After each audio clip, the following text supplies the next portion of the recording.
Hey, Rough Riders. This is Mademoiselle Mosley again. I hope everybody is doing fine tonight.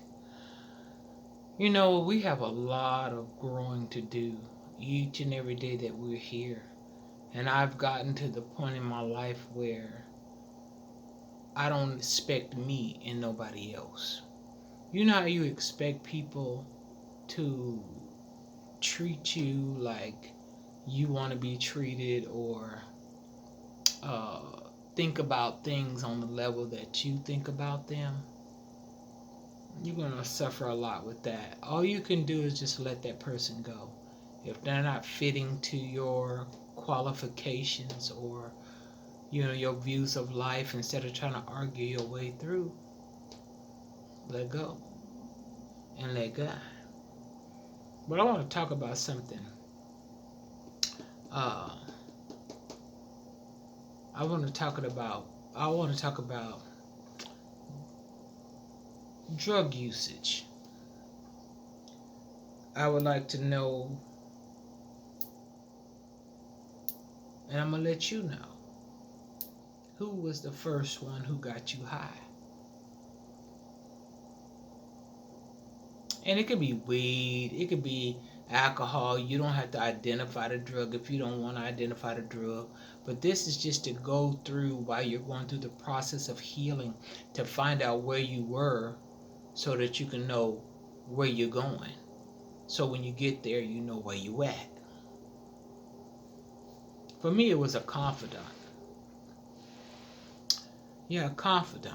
A person that you confide in that you feel like will listen to you and give you the best, um, how can I say it?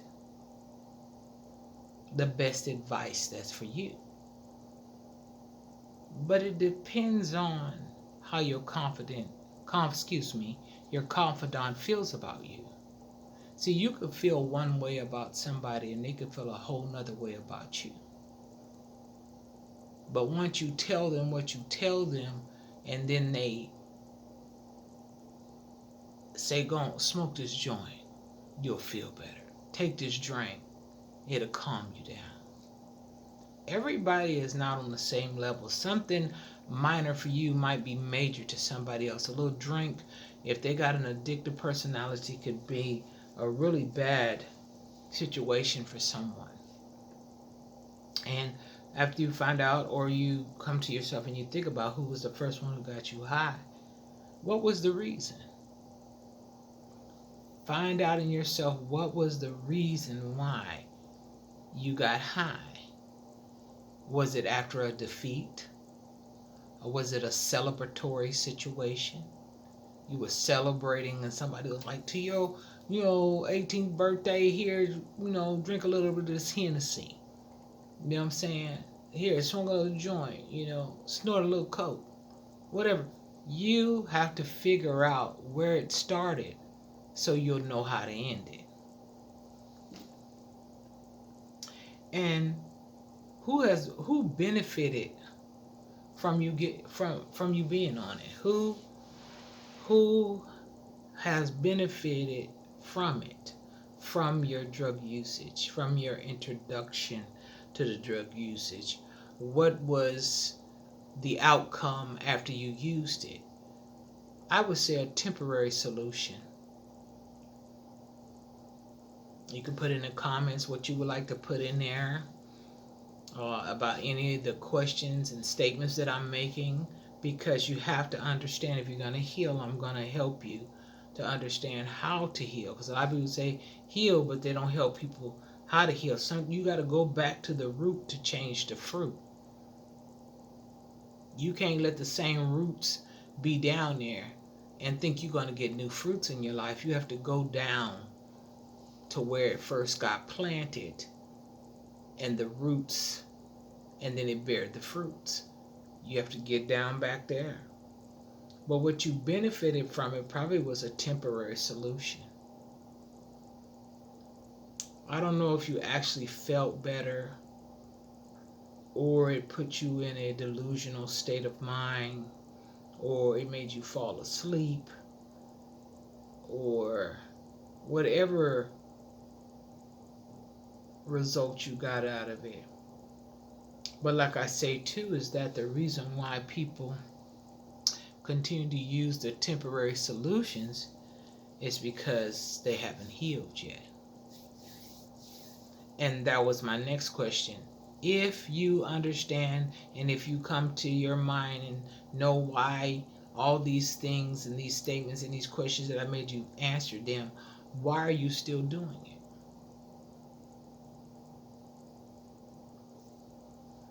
We usually still keep doing it because we're not healed. Yes. And I'm not knocking anybody for the way they live their life. I'm just talking to those who want to come up out of the situation that they in. Because oftentimes you can't talk to people about where you at and how you got there without being, or not, or might not being, you might feel judged. Usually when people don't want to look at their lives and do a turnaround, because it takes energy to do a turnaround, they feel judged. And I want to know this too. How many of us been tricked by our circumstances to use drugs? A lot of times it's our circumstances that cause us to use drugs. Maybe you don't want to face their circumstance, or maybe you don't see a way out, or maybe you too deep in. Maybe you need an outlet, and you use that to let out whatever it is that you think that you can't let out naturally, but you can. You just have to figure out how to let it out. But we get tricked by our circumstance to use drugs. Now the drug becomes our circumstance. See, you think you're out of the circumstance of whatever it is that I just talked about just a few minutes ago. So you use the drug to temporarily get you out of the circumstance. Now the circumstance is the drug. Now your life becomes revolved around the drug. So now your circumstance, you think you don't have that circumstance you had before that you used a drug to get out of the feel like you have a temporary exit out of the circumstance, but the circumstance still remains along with the drug. Because you got to keep doing it to keep having that temporary escape.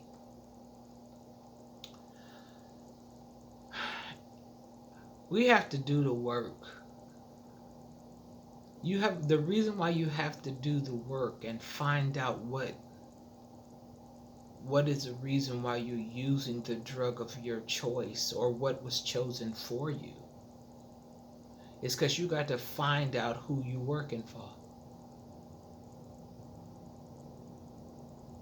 That's why you got to do the work. You got to find out who you're working for. Usually you don't understand you're working for the drugs because it gives you that temporary escape. The drug ain't working for you. You think it's working for you because it temporarily makes you feel like you don't feel the way that you gonna feel again after the drug wears off.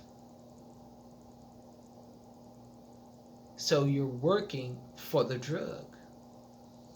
And then another part of the work you have to do is like, what are you fighting for? What are you fighting against? What are you fighting against? I feel like you're basically fighting against yourself.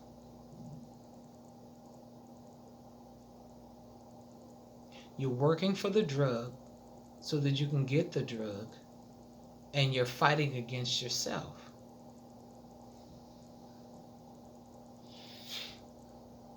A lot of us will work for drugs. We don't know it. We may not realize it, and some people do. We will work for drugs. That's one reason why we can't pay our bills.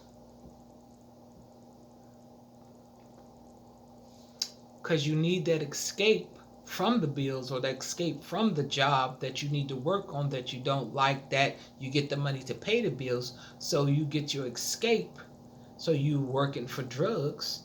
And that's one reason why you can't pay your bills or you behind, because we putting up a front. We behind because we putting up a front. We making everybody think everything is okay. Which the reason why we got in this situation is because we wasn't okay. Now, we wasn't okay. The reason why we got in the situation, why we do the things that we do, and we still ain't okay doing the thing that we do to feel better by what we don't feel okay about.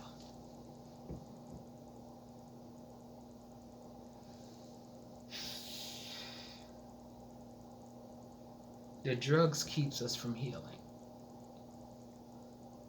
You stay stagnant. It's just like going in a circle. Round and round every day. If you look at your day, it's the same thing every day. You complain about whatever you complain about. You go and do the things that you don't really want to do. Then you go get the drug to relieve yourself from all the things that you don't like, and then you end up having to be behind on your bills, and you think because it's to the job that don't pay you enough. No, it's not that the job doesn't pay you enough. It's that you're using the money that you should use to pay your bills to get something that makes you feel okay, that makes everything in your life not okay.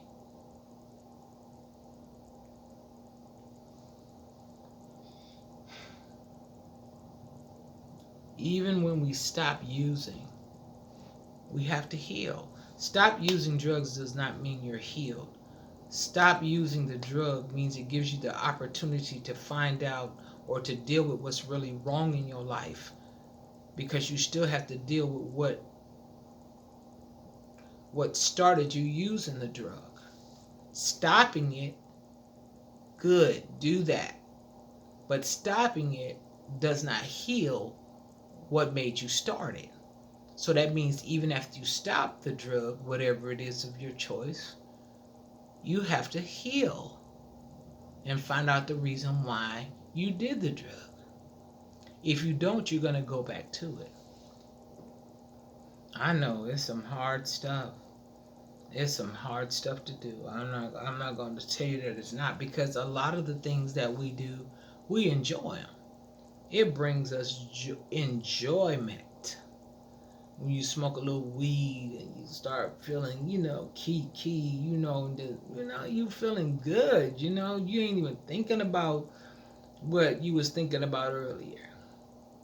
When you take a little drink, you know what I'm saying, it takes the edge off. You know what I'm saying? You got to go in here and deal with all this stuff that's real. You know what I'm saying? You don't really want to do that. I understand. I get it. But get it before it gets you, baby. Get it before it gets you, because a drug is a topical treatment for something deeper. Yes, for something deeper. And I'm not saying there's anything wrong with having a social drink here and there. I mean, I'm not telling nobody to use no kind of drugs. I'm not condoning weed. I'm not condoning drink. I'm not condoning any drug. But I'm saying, if you have a glass of wine here and there of your choice, if that's what you choose to do, and you don't abuse it, then there's nothing wrong with it. I mean, anything that you decide to do, if that's what you want to do, you've grown enough to do that thing, then do it. But there are consequences that comes with us abusing the usage of drugs, that causes us to have a certain effect in our minds, and yet and still we have not cured what it is that's ailing us. We haven't cured it. So I hope that helped y'all. I hope that you answered those questions for yourself and find out exactly what it is that caused you to find out the root, the reason why you keep producing the fruit, or the reason why you can't get the fruit that you want to produce. Oftentimes it's to our drug use. I hope everybody is doing fine. like, share, and subscribe. And until next time, get it before it gets you. I'm out.